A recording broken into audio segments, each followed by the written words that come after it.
What's up, my name is TechNoba here for Troubleshoot and welcome back to another video. In this quick video, I'll be showing you how to fix this DLL missing error that you could be receiving whenever you're trying to fire up a game or a program or do something specific on your computer. If you see this error, don't worry, nothing bad is happening. All that's gone wrong is that your computer's missing a specific DLL file or it's become corrupt or unreachable for some other reason. These files are needed as they contain bits of code that programs use. Without them, they can't function properly. And these DLL files are distributed by Microsoft themselves through official installers. So if you've come across a video telling you to download DLLs, you definitely shouldn't follow them. You should always get the official installer from the official source to get the DLLs in them. Anyways, with that warning out of the way, let's go ahead and download the installer to fix this error. I'll open up the link in a browser. You'll find it in the description down below. You should see a page that looks something like this. Microsoft.com, Visual Studio 2015, 2017, 2019, and 2022. All you need to do is locate where it says x86 and then click the link to the right-hand side of it and do the same for the next link, x64. Click the link here.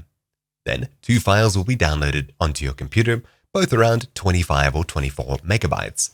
It doesn't really matter what way you open these, but you just need to open one, install it, and then the other. So for me, I'll run the 86 version first, as it's at the bottom of my list. When you see this pop up, Microsoft Visual C++ 2015 to 2019 Redistributable, all you have to do is click I agree, followed by install. Then when prompted for admin, click yes, wait for the installation to complete, and then click close. I'll head back to my browser, open the downloads again with Ctrl-J, or of course you can navigate across to the downloads folder and open up the other file. In my case, the 64-bit version.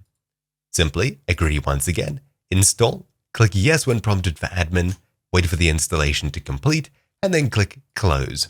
It's that simple. You should be able to open up programs and games and use them immediately if they were giving you errors.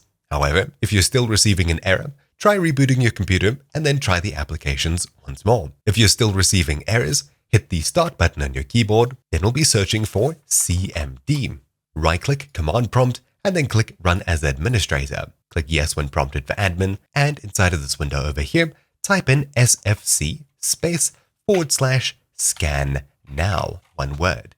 Hit Enter, and Windows will begin to check through its own files for any issues and errors. If it encounters a broken file, something that's missing, etc., it'll be downloaded from Microsoft's official website or brought from elsewhere on your computer to repair the missing files, folders, etc. At the end of this process, you'll be told if it's successful or not. And there we go. You can see mine ran properly without finding any issues. However, if it found issues, it'll tell you here and tell you if it repaired them. Anyways, that's about it for this quick guide. Thank you all for watching. My name's been TechNoba here for Troubleshoot, and I'll see you all next time. Ciao!